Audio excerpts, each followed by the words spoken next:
কণ্ঠশিল্পী জাহিদ অন্তু তার বিরুদ্ধে করা ধর্ষণ মামলা থেকে জামিন পেয়েছেন। তবে নেটিজেনদের একটা বিশাল অংশ, বিশেষ করে জাহিদ অন্তুর ভক্ত এবং অনুরাগীগণ কিছুতেই বিশ্বাস করছেন না যে জাহিদ অন্তু ধর্ষণ করেছে। কারণ অভিযোগকারিনীর বক্তব্যে বেশ কিছু অসংলগ্ন কথাবার্তার প্রমাণ পাওয়া গিয়েছে। অভিযোগকারিনী বলেছেন, জাহিদ অন্তু তার সাথে সম্পর্ককালীন সময়ে একাধিকবার তাকে গিটার শেখানোর নাম করে বাসায় নিয়ে গিয়েছেন এবং সেখানে তিনি অনেকবার তাকে ধর্ষণ করেছেন। এই ধর্ষণে তার সম্মতি ছিল না। অবশ্য ধর্ষণে কখনোই সম্মতি থাকে না, কিন্তু তারপরেও সেই মেয়েটি তার সাথে সম্পর্ক চালিয়ে গিয়েছে। প্রশ্নটা এখানেই, একজন ধর্ষকের সাথে আবার কি করে মানুষ সম্পর্ক চালিয়ে নিয়ে যেতে পারে? শুধু এটুকুই নয়, তাদের মধ্যে অফিসিয়ালি ব্রেকআপ হয়ে গেলে ব্রেকআপের অনেক দিন পর আবার ফটোশ্যুটের কথা বলে জাহিদ অন্তু নাকি সেই মেয়েটিকে তার বাসায় আহ্বান করে। মেয়েটি জাহিদ অন্তুর বাসায় যায় ফটোশ্যুট করার জন্যে এবং সেখানে জাহিদ অন্তু তাকে নিগ্রহ করে। জাহিদ অন্তু তাকে চুল ধরে টানে, তার গলায় খামচি দেয়, তাকে বিছানায় ফেলে অত্যাচার করে এবং ধর্ষণ চেষ্টাও করে বলে মেয়েটি জানিয়েছে। সম্প্রতি আলী সিনেমা করে ভাইরাল হওয়া বা জনপ্রিয় হওয়া আলামিনস ডুয়েল ভয়েস পেজটির মালিক আলামিন বলেছেন যে তিনি জাহিদ অন্তুকে ইন্ডিয়ান আইডল থেকেই চেনেন এবং জাহিদ অন্তু কখনোই এ ধরনের কাজ করতে পারে না। জাহিদ অন্তুর আরেক বন্ধু, তার সহপাঠী মেহেরুন্নেসা সুরভি নামের এক মেয়ে বলেছেন, মেয়েটি একটা মিথ্যাবাদী, সে জাহিদ অন্তুকে ফাঁসিয়েছে।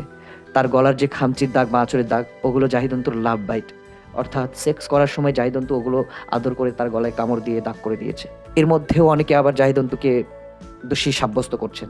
অনেকে বলছেন জাহিদ অন্তুর চেহারা লুচ্চা লুচ্চা লাগে, তাকে দেখলেই মনে হয় সে মেয়েদের পটিয়ে বেড়ায় এবং যৌন বিকৃতিতে ভুগছে।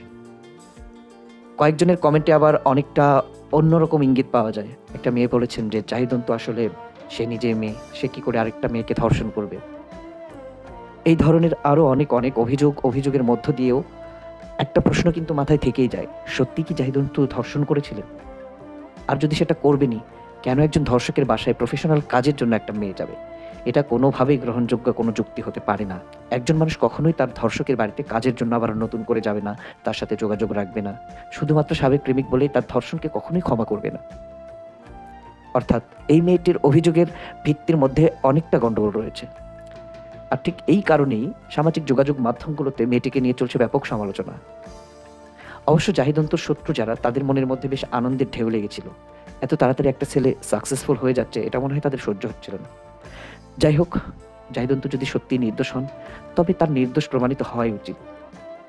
অন্তত মিথ্যে ধর্ষণ মামলা থেকে আমাদের পুরুষ জাতিকে যাতে রক্ষা করা যায়, আমরা সেটাই চাইব। আমাদের মনে প্রাণে সেটাই চাওয়া উচিত।